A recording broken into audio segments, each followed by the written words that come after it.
I recently heard about the Mr. Jello caper. Oof. Can you tell me more about that? Ooh.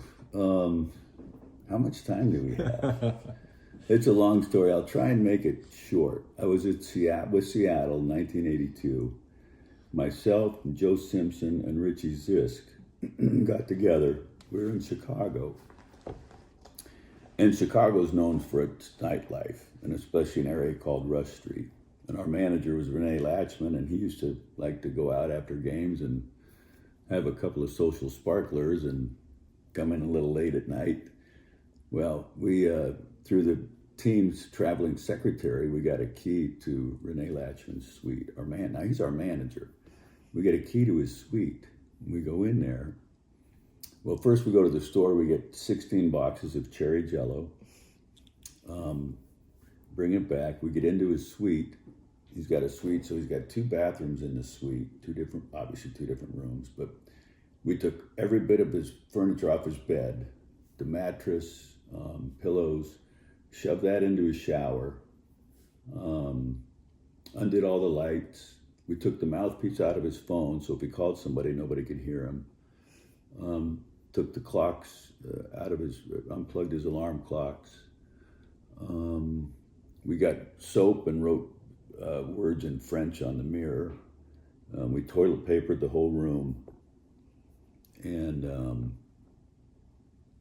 what else is? Just about anything you could think of, we did not to destroy it, no damage, but we situated things a little differently.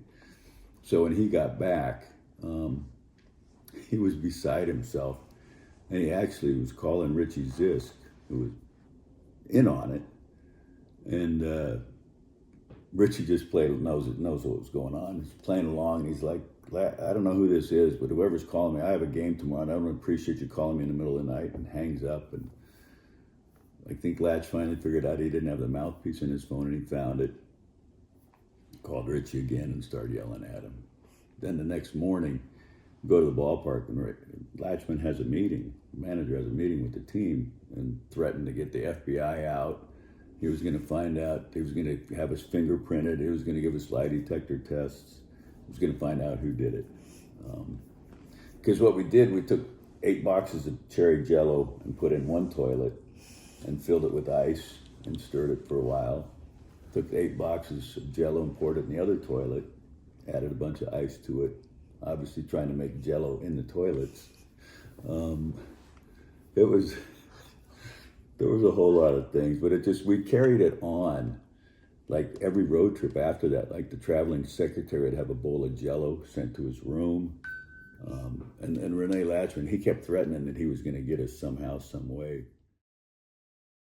And it all came out in the end of the season. We had a team party, and we did like a Guess My Line type show where 3 of us had these bags over our head that we painted like cherry Jello packets. And Latch had to figure out who it was. He never figured it out. Finally, obviously took the bags off, and he saw it was us.